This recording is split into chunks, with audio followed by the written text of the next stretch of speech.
Eu sei que isso daqui vai me destruir. E aquele negócio, a minha cama vai estar tão vazia quanto a sua? Aqui algumas opções. You have bewitched me, believe so. Porque tudo que eu faço é uma merda. Eu acabei decidindo por esse daqui. Sem querer me gabar, mas já me gabando.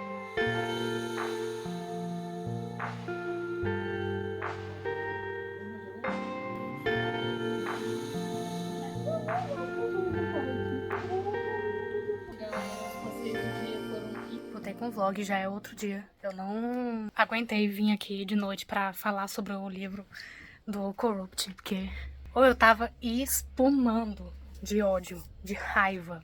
Parabéns pra autora disso daqui, porque livro é pra fazer você sentir alguma coisa, então eu senti ódio. Isso que eu senti. Foi, Mufasa.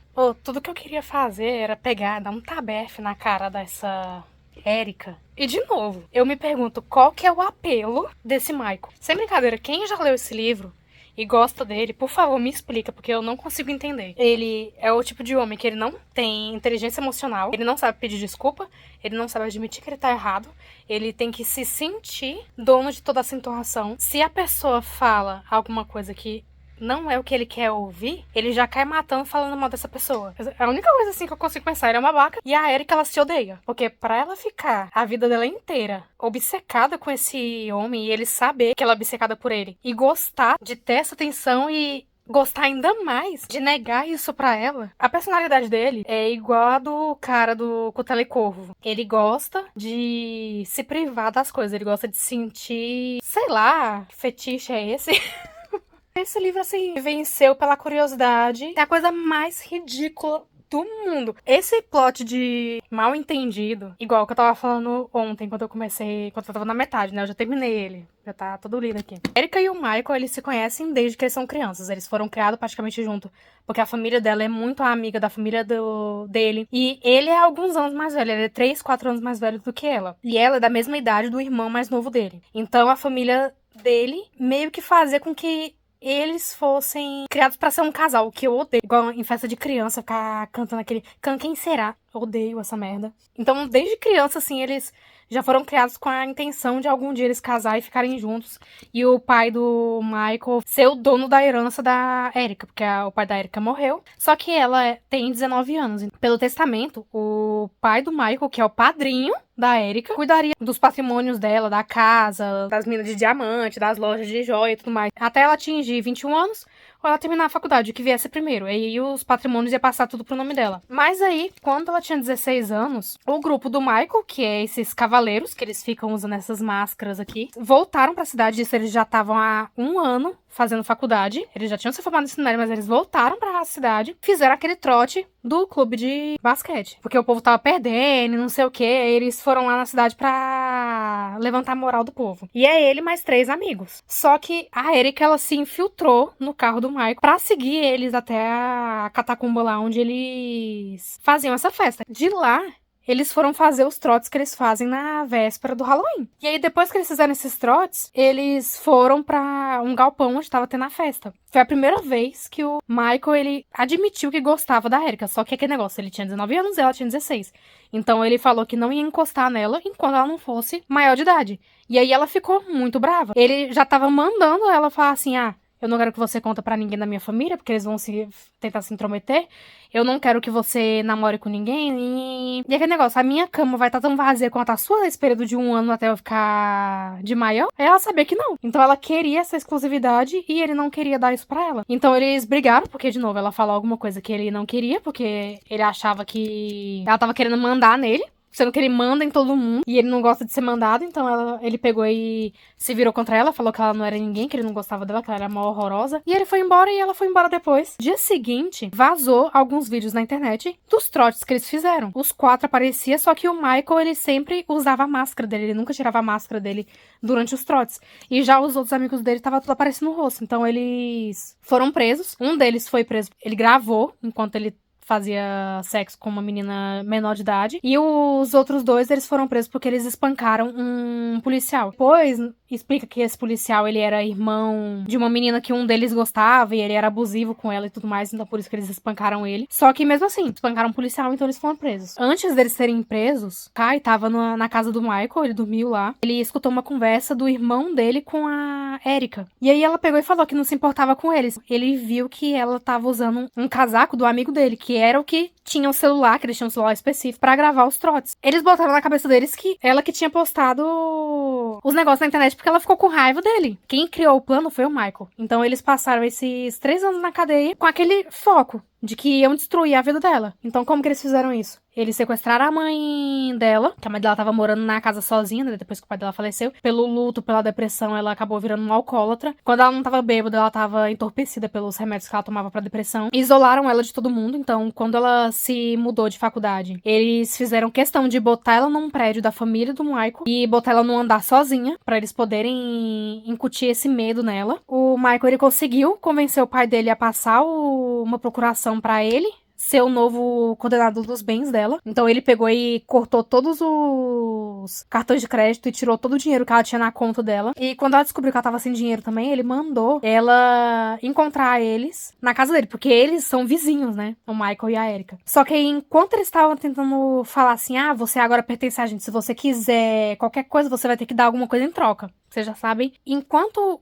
que é o mais doente deles, que é o Damon, voou pra cima dela, ela pegou um punhal que ela tinha ganhado de alguém que ela não sabia quem que era, mas foi o Michael que tinha dado pra ela. Porque ela gosta de punhais e espadas, né? Porque ela luta e esgrima. E aí ela pegou e enfiou esse punhal nele e conseguiu sair. Aquele negócio, ela ainda não tinha informação da onde a mãe dela tava. Como a louca que ela é também. Ela voltou pra casa, na hora que eles estavam discutindo de novo, que aí eles foram perceber que eles criaram toda essa narrativa em volta da pessoa errada, essa vingança em volta da pessoa errada. Naquela festa onde o Michael falou que gostava dela e tudo mais, ele foi embora e mandou os meninos levarem ela pra casa. No carro tava o Damon dirigindo, o Will, que era o dono do casaco que ela tava vestindo e que ficava com o celular filmando as coisas. Ele tava no banco de trás, ele tava completamente bêbado. O Kai, ele tava na frente, no banco do carona, usando a máscara dele. E aí ela não entendeu porque que ele tava usando a máscara e ele também não respondeu. Em vez deles levarem ela pra casa, eles levaram ela pro meio da floresta pra assustar ela, pra fazer com que ela não ficasse mais em volta do Michael, porque o Michael era meio que o líder deles. O Damon,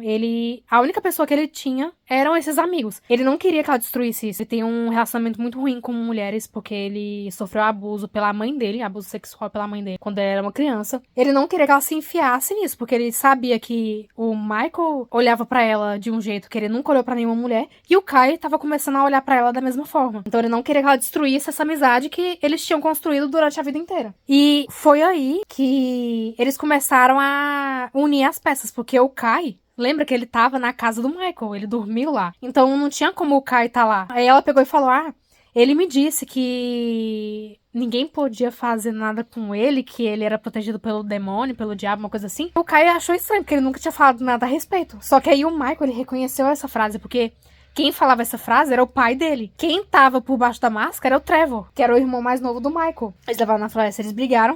E aí o celular que tava no bolso do casaco que ela tava usando, que era do Will, caiu no chão e ela não conseguiu pegar o celular de volta. Então o Trevor achou o celular e postou os vídeos. E aí, na hora que viram que eles estavam com a pessoa errada, o Damon, ele não mostrou remorso. Queria destruir a Erika da mesma forma. Só que aí os outros meninos agora, eles acordaram pra vida e falaram, não, você não vai encostar nela. Eles brigaram entre eles. E aí o Damon foi embora, ele tava ferido e tudo mais, porque, lembra, ela esfaqueou ele. E ela passou a noite na casa do Michael, porque ela não tinha casa, porque os meninos queimaram a casa dela, eu acho que eu não contei isso. E aí a única pessoa que se desculpou com ela foi o Kai. O Will, ele deu aquela desculpa, assim, aqui, né, desculpa, mas enfim, deu motivo pra eu te odiar, então não foi uma desculpa. Aí a única pessoa, assim, que foi sincero com ela foi o Kai. E o Michael também não pediu desculpa e tudo mais, porque ele não sabe pedir desculpa, né, porque ele é um babaca. No dia seguinte, ela falou que ela queria o telefone da clínica onde os meninos tinham internado a mãe dela e colocou ela numa clínica de reabilitação. Então ela queria o telefone da clínica, ela queria todo o dinheiro dela de volta, e o Michael ia reconstruir a casa dela e ele ia pagar pela casa. Então ele pegou e falou, não, tudo bem, mãe, telefone, casa, dinheiro, feito. E aquele negócio, não pediu desculpa por nada.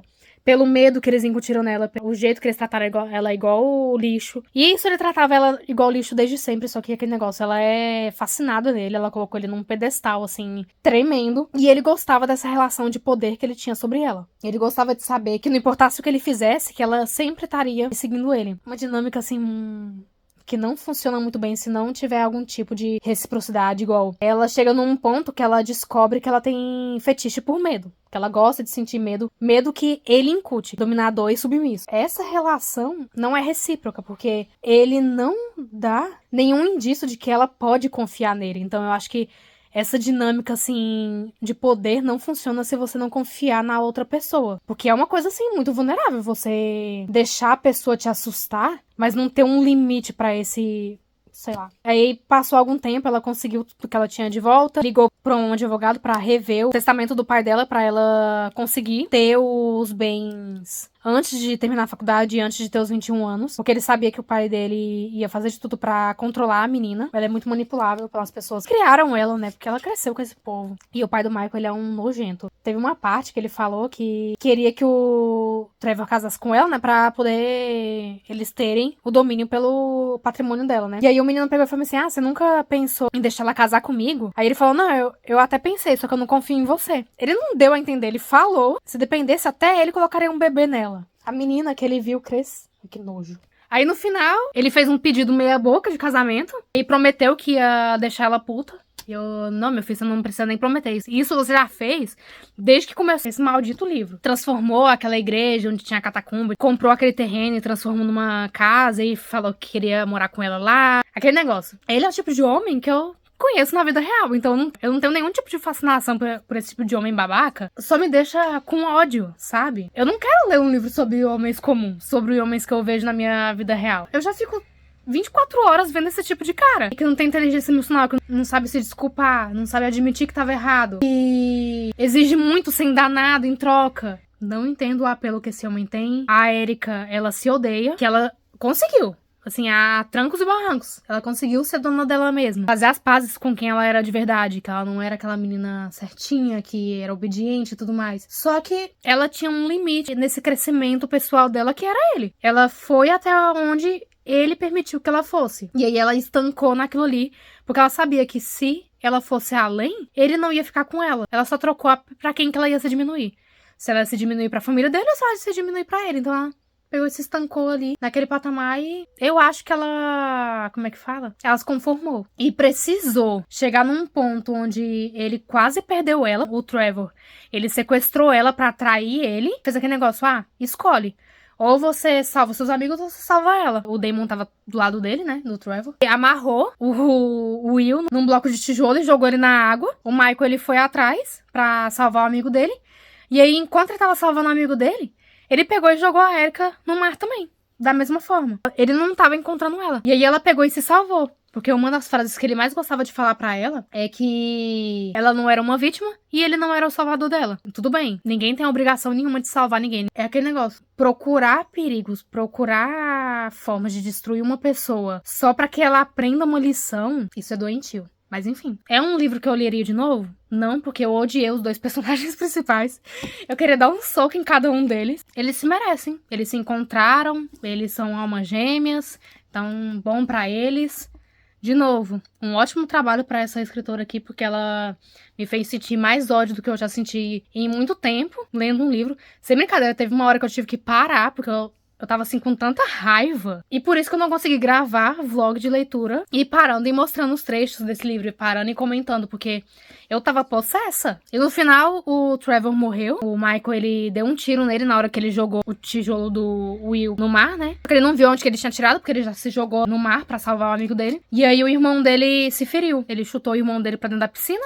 O irmão dele, que já tava fraco, não conseguiu nadar até a borda, e o irmão dele morreu. Aí ele contou pra polícia o que tinha acontecido. Ele só tava se defendendo. Terminou com isso, com ele pedindo ela em casamento, daquela maneira mais nojenta possível. Nossa, eu tô bufando até agora.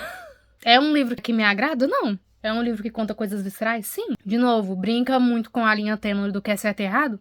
Sempre. Só que o negócio é um livro muito bem escrito, então... eu vou continuar lendo a série? Vou. Só se não tiver mais esse Michael e essa Erika no meio, porque, pelo amor de Deus, acho que eu já tive o suficiente desses dois. Já vai pra pilha aqui dos livros lidos. E eu não sei o que, que eu vou ler em seguida. A gente já tá em 1º de junho, né? E o Harry Potter, que eu quero terminar de ler até o meu aniversário, ainda tem 3 livros. São 3 livros bem grossos. Ainda falta a Ordem da Fênix, O Enigma do Príncipe e As Relíquias da Morte. Só que eu não tô querendo ler o próximo livro, porque, se eu não me engano, é onde o Sirius morre. E o Sirius, ele é meu personagem preferido. Ah, não. Eu não sei se eu pego um livro menorzinho, só pra limpar, assim, minha mente desse Corrupt. Que eu tô querendo dar prioridade aqui pro carrinho, porque esse carrinho é o meu objetivo pra esse ano. Eu fiz só um dente aqui nele. Não sei o que eu escolho pra ler. Porque eu não tô com muita vontade, assim, de ler nada de fantasia. Mesmo que o livro do Corrupt seja de dia a dia, eu não quero ler uma fantasia agora. Deixa eu ver o que eu tenho de opção. Eu tenho alguns romances fofinhos e livros curtinhos. Deixa eu pegar aqui pra vocês e mostrar. Aqui há algumas opções. Tem esse Maxton Hall, só que, ixi, ele é o 1º volume. Será que eu leio mais um livro que tem continuação e eu não vou ter a continuação? Eu não tenho os outros livros. Tá, então esse daqui deixa pra lá. Tem esse daqui, Amor por Engano, dessa Lynn Painter, que eu já li outros livros dela, que é aquele Melhor do que nos Filmes. Então tem esse daqui. Tem esse Enquanto o Universo Não Desmoronar. Só que linda essa capa. Ah, é nacional? Adriele Almeida. É lindo esse daqui. E tem esse daqui, Era Uma Vez, meu K-Idol. Quem precisa ser a rainha do baile? Quando seu pai é a realeza do K-pop? Gente. Oh, esse daqui tem muita vibe de fanfic. Cara, será que eu leio esse? Mas esse daqui parece ser muito bom também. E agora? Eu acabei decidindo por esse daqui, que eu gostei muito dessa capa, mas ele parece ser muito triste. Ai, não, mas enfim, acho que vai dar. Uma fase, dá licença, meu filho.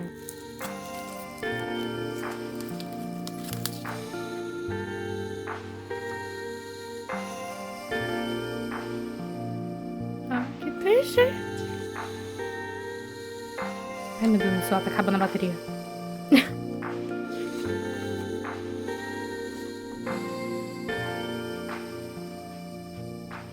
Agora já são 18h05 e eu empolguei editando o vloguinho 22 e não peguei o livro pra ler. Mas pelo menos nós estamos com um vloguinho editado, a versão inicial. E o bicho ficou com 35 minutos. E esse que eu tô editando é o vlog de leitura da Montanha das Feras, que é o livro da Juliette Marília. E eu sou suspeita pra falar sobre os livros dela, porque eu sou cadelinha dos livros dela. Esse livro não foi diferente. A Coleção Seven Moros, meu livro preferido da vida, junto com Harry Potter. E esse entrou no topo. Nossa, perfeito, perfeito, perfeito esse livro. Minha mãe fez mingau. E a gente gosta de comer só na hora que sai, quentinho. Então eu vou lá fazer uma pausa e lanchar. E depois vou voltar aqui pra terminar esse vídeo. Que aí eu já começo a editar o próximo. Porque o problema é que eu tô falando tanto enquanto eu tô lendo pra gravar esses vlogs de leitura, que um livro tá dando um vlog. Gente do céu, eu falei pelos meus cotovelos. Parabéns pra mim.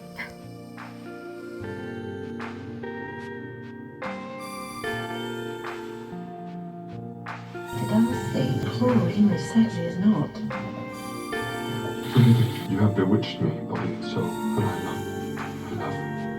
I love you.